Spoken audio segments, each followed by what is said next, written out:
दोपहर का समय था। शर्मीली बार बार दरवाजे पर अपने पति पुट्ठा की राह देख रही थी।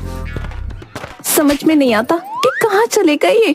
दोपहर को पकाने के लिए मूली मंगाई थी, मगर शायद इन्हें समझ ये आया होगा कि रात के पकाने के लिए मूली मंगाई है। तभी वहां पुट्ठा पहुंचा। तुम खाली हाथ आए हो, मूली कहाँ है? मूली वो तो तुम्हें खेत में मिलेगी। बकवास मत करो, मैंने तुमसे दोपहर के पकाने के लिए मूली मंगाई थी, कहाँ है? झूठ मत बोलो शर्मीली, तुमने ही तो मुझसे कहा कि जाओ थोड़ा सा टहल कर आओ। तुम्हें टहल कर आ गया। मेरी तो किस्मत फूट गई। जिस दिन मेरी तुमसे शादी हुई, कुछ देर बाद तुम ये भी भूल जाओगे कि मैं कौन हूँ, उसके बाद ये भी भूल जाओगे कि तुम कौन हो। इससे पहले कि मैं भूल जाऊं कि मैं तुम्हारी पत्नी हूँ, इसी वक्त यहाँ से निकल जाओ। जी मालकिन, अगर आप मुझे निकलने को कहती हैं तो मैं निकल जाता हूँ। वैसे भी गरीब नौकर जहाँ काम करता है वहाँ से उसे निकाल ही दिया जाता है। गरीब नौकरी? तुम किसकी बात कर रहे हो? अरे मैं अपनी बात कर रहा हूँ। मैं बिरजू तुम्हारे घर पर साफ सफाई का ही तो काम कर रहा हूँ ना। पुट्ठा की बात सुनकर शर्मीली का दिमाग बुरी तरह से खराब हो गया। वो समझ चुकी थी कि पुट्ठा अब भूल चुका है कि वो पुट्ठा है। निकल जाओ यहाँ से और दोबारा यहाँ मत आना। शर्मीली की बात सुनकर गांव से पुट्ठा निकल गया और दूर एक खेत में जाकर अपने आप से बोल उठा, अब मैं कभी भी इस गांव में लौटकर नहीं आऊंगा। हाँ। सुबह का वक्त था। कासगंज में ठंडी ठंडी हवा चल रही थी। गबरू एक चाय की दुकान पर बैठे हुए ठंडी ठंडी हवा का आनंद ले रहा था। अरे चाय वाले भैया, अरे एक कप चाय पिला दो। गबरू, अगर तुम चाय की जगह दूध पीते तो शायद नाटे से लंबे हो जाते। भैया, कितनी बार कहा है कि मेरे छोटे कद को लेकर जो है मुझसे बात मत किया करो। बता रहे, जल्दी से चाय बना दो वरना कंटाप धर देंगे। बता रहे। दुकानदार ने गबरू को चाय दे दी। तभी दूर से बूढ़े पति पत्नी एक सुंदर लड़की के साथ गबरू के पास आकर खड़े हो गए। बूढ़ा व्यक्ति गबरू से बोला, क्या तुम बता सकते हो कि कासगंज में पुनिया चाचा का घर कहाँ है? पुनिया चाचा? पुनिया चाचा से भला तुम्हें क्या काम है? क्या कीजिएगा? अरे तुम्हें तो पता ही है कि पुनिया चाचा का बेटा कासगंज में सबसे ज्यादा कमाता है और देखने में बहुत ज्यादा सुंदर है। मैं अपनी बेटी के रिश्ते के लिए पुनिया चाचा के घर पर आया हूँ। गबरू सुंदर लड़की को देखकर खुश होते हुए बोला, क्या इन्हीं के लिए पुनिया चाचा के लड़के से बात चलाने आए हैं आप? हाँ, ये मेरी बेटी है। मैं इसी के रिश्ते की बात करने आया हूँ। तो आपको पुनिया चाचा के यहाँ जाने की क्या आवश्यकता है बताइए?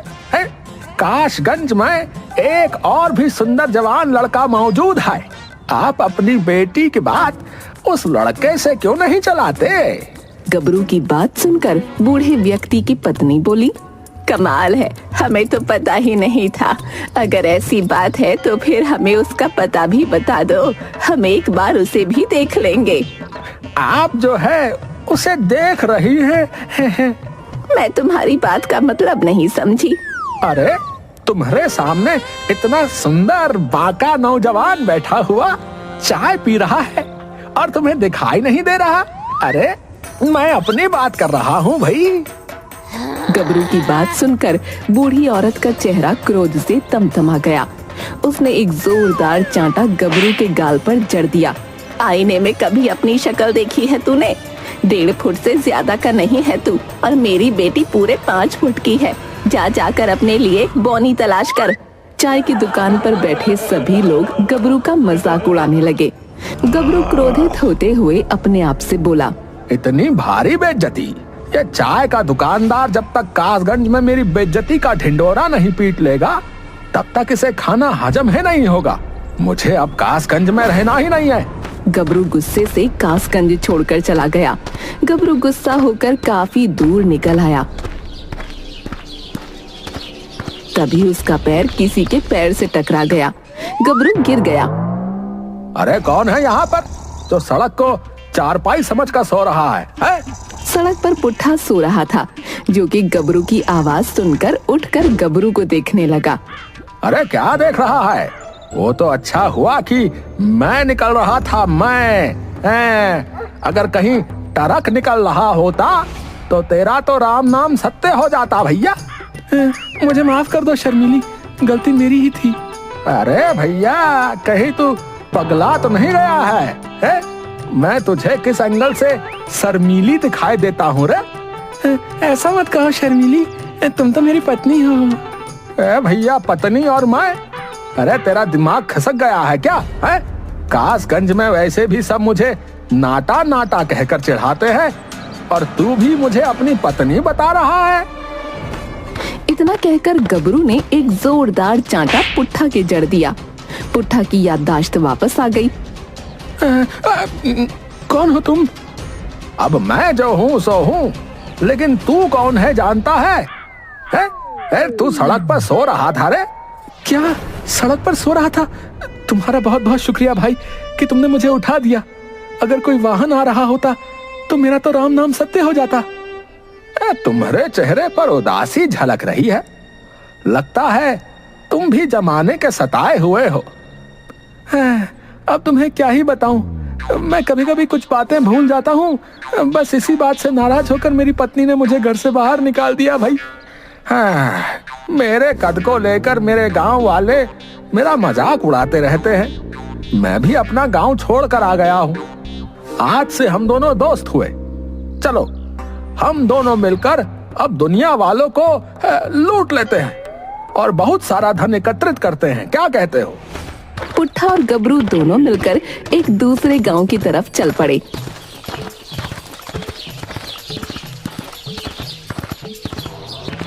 रास्ते में पुट्ठा गबरू से बोला, मुझे तो बहुत तेजी से भूख लग रही है। भैया, भूख तो मुझे भी लगी है, लेकिन पैसे नहीं है।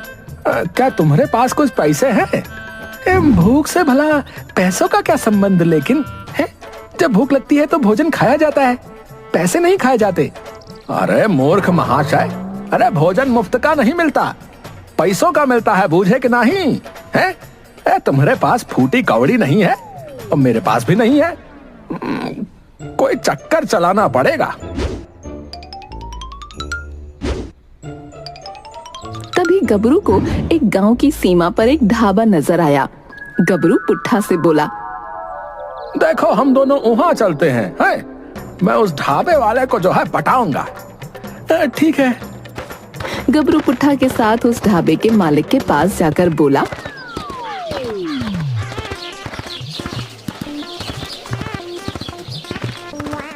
हम 2 दिन से भूखे हैं, गरीब मजदूर हैं, हमारे पास खाने के लिए पैसा नहीं है और हमें बहुत तेजी से भूख लगी है।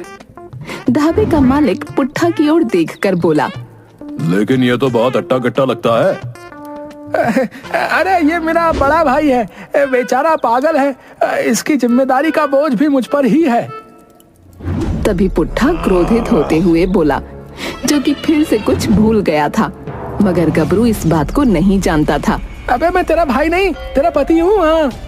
गबरू ढाबे के मालिक की ओर देखकर बोला, देखा आपने, देखा, मैंने कहा था ना ये पागल है। सही कह रहे हो, ये तो कोई पागल ही है जो अपने छोटे भाई को अपनी पत्नी बता रहा है। जब ये खाली पेट होता है तो बहुत ज्यादा आक्रामक भी हो जाता है और कभी कभी तो किसी की हत्या करने पर भी उतारू हो जाता है। तभी पुट्ठा ने एक जोरदार चांटा ढाबे के मालिक के गाल पर जड़ते हुए कहा, शर्मिली, मुझे भूख लगी है। हाँ हाँ भाई, तुम्हारी जो मर्जी आए तुम खा सकते हो, जल्दी से खाओ और यहाँ से जाओ। गबरू पुट्ठा के साथ उस ढाबे के मनपसंद व्यंजन का आनंद उठाने लगा। खाना खाने के बाद पुट्ठा की याददाश्त वापस आ गई, मगर गबरू समझ रहा था कि पुट्ठा ने ढाबे के मालिक को डराने के लिए ऐसा जानबूझकर किया है।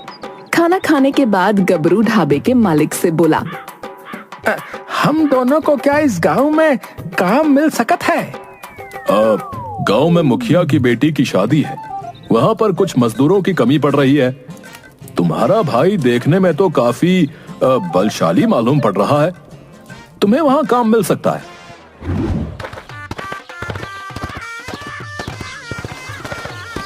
गबरू पुट्ठा को लेकर मुखिया के घर जाकर मुखिया से बोला, हम दोनों भाई दूसरे गांव से जो है आए हैं, हमरे पास पैसे खत्म हो गए हैं, क्या हमें कोई काम मिल सकत है? तुम्हारे जैसे भाइयों की इस देश को बहुत जरूरत है, जिनके पास पैसे खत्म हो जाएं तो काम करके पैसा कमाना चाहते हैं। मेरी बेटी की शादी है, जाओ सामान अंदर रखवाओ।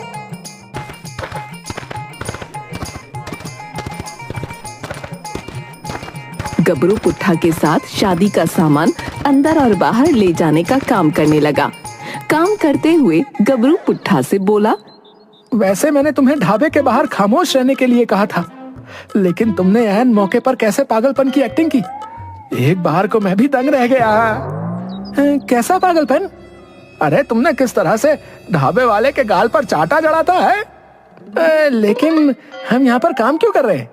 सुनो मेरी बात ध्यान से। हाँ, ये गांव के मुखिया की बेटी की शादी है। शादी वाले घर में बहुत सारे सोने के जेवर भी होंगे। सोने के जेवर कहाँ रखे हैं मैं ये जानने की पूरी कोशिश करूंगा, इसीलिए मैंने यहाँ पर काम करने का नाटक किया है। तो क्या तुम सोने के जेवर भी पहनते हो? अरे मूर्ख पहलवान है, अरे भुलक्कड़ कहीं के। अरे हम सोने के जेवर चोरी करेंगे और यहाँ से रफू चक्कर हो जाएंगे और शहर में बेचकर आधी आधी रकम बांट लेंगे।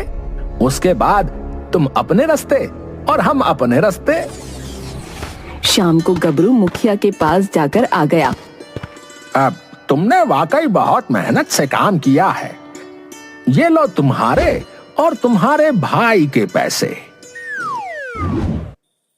गबरू पैसे लेकर पुट्ठा के साथ बाहर निकल आया और बोला, मैंने वो कमरा देख लिया है जहाँ पर सोने के जेवरात रखे हुए हैं। हम दोनों रात में चुपके से जो है घर के अंदर घुस जाएंगे।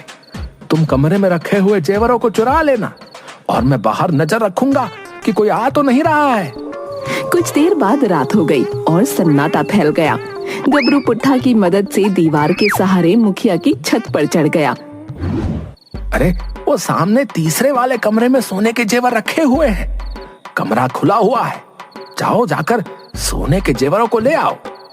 लेकिन तुम मुझे कहाँ मिलोगे? अरे मैं इस घर का मुख्य दरवाजा आहिस्ता से खोल देता हूँ, जल्दी से तुम सोना लेकर आओ। मैं दरवाजे के बाहर ही खड़ा हूँ। दरवाजा इसलिए खोल दे रहा हूँ ताकि अगर जरा से भी खतरा महसूस हो तो हमें भागने में आसानी हो जाए। भैया, अगर तुम्हें आने में थोड़ी देर हो गई तो मैं तुम्हें चेतावनी देने के लिए धीमी आवाज में सीटी बजाऊंगा। तुम समझ जाना कि तुम्हें काम खत्म करके जल्दी आना है। पुट्ठा उस कमरे में घुस गया और सारे जेवर एक थैली में भर लिए, मगर अचानक पुट्ठा सब कुछ भूल गया। मैं यहाँ पर क्या कर रहा हूँ? ये शर्मिली भी ना रात के समय पता नहीं मुझे क्या क्या काम करवाती रहती है। अब देखो ना, शर्मिली ने मुझे इस कमरे में भेज दिया जिस कमरे में मैं कभी आया ही नहीं। इतना बोलकर पुट्ठा कमरे से बाहर जाकर इधर उधर देखने लगा। तभी उसकी नजर चारपाई पर पड़ी। मुखिया खर्राटे लेकर सो रहा था। शर्मिली भी कितनी बड़ी कामचोर है? मुझे काम पर लगाकर खुद खर्राटे लेकर सो रही है। आज मैं इसे सबक सिखा कर आऊंगा। इतना बोलकर पुट्ठा ने एक जोरदार लात मुखिया को मारी। मुखिया बिलबिलाता हुआ उठ गया और पुट्ठा को गौर से देखने लगा। शर्मिली, तुम मुझसे काम करवा रही हो और यहाँ बैठकर आराम से सो रही हो। तुम यहाँ पर क्या कर रहे हो भाई? हैं? और ये तुम्हारे हाथ में क्या है? शर्मिली, तुम पागल हो गई हो क्या? ये मेरा घर है और तुम मुझसे ही पूछ रही हो कि मैं यहाँ पर क्या कर रहा हूँ। तभी पुट्ठा के कानों में गबरू की सीटी की आवाज टकराई। सीटी की आवाज सुनकर पुट्ठा की याददाश्त फिर से चली गई, मगर अब उसे मुखिया के चेहरे में गबरू की शक्ल नजर आने लगी। पुट्ठा धीमी आवाज में बोला, तुमने जैसा कहा था मैंने वैसे ही जेवर चुरा लिए हैं। चलो अब जल्दी से शहर चलते हैं और इन जेवरों को बेच देते हैं और आधी आधी रकम बांट लेते हैं। लेकिन तुम यहाँ चारपाई पर क्यों लेटे हुए हो? तुमने तो कहा था कि तुम दरवाजे के बाहर मिलोगे। पुट्ठा की बात सुनकर मुखिया समझ गया कि सारा माजरा क्या है। मुखिया जोर जोर से अपने आदमियों को आवाज लगाने लगा। अरे कलवा, बलिया, भीमा, अरे कहाँ मर गए तुम सबके सब? जल्दी आओ यहाँ। मुखिया की आवाज सुनकर मुखिया के पाले हुए तीनों पहलवान वहाँ आ गए। जाओ बाहर दरवाजे पर पहले इसके साथी को पकड़ कर लेकर आओ। वो तीनों तुरंत गबरू को पकड़ कर ले आए। छोड़ो मुझे, मैंने क्या किया है? जैसे ही गबरू की नजर पुट्ठा पर पड़ी, गबरू को तो जैसे सांप सूंघ गया।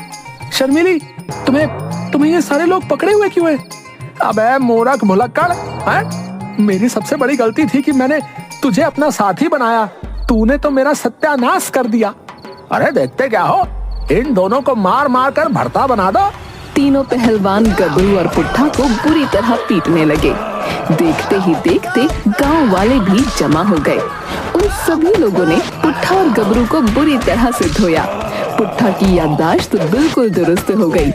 पुट्ठा और गबरू बहुत तेजी से वहां से भागते हुए एक खेत में जाकर बैठ गए। आज तो मिल गया है, आज के बाद मत मिलना भुलक्कड़ कहीं के। अब मेरी समझ में आ रहा है कि ढाबे पर जो तूने ढाबे वाले को चाटा मारा था तो तू सच में भूल गया था। मैं भी कितना बड़ा बेवकूफ हूँ जो खुद को इतना बड़ा चालाक बनता हूँ। मैं ये भी नहीं समझ पाया कि जो आदमी रोड पर सो रहा हो वो दुनिया का सबसे बड़ा भुलक्कड़ होगा।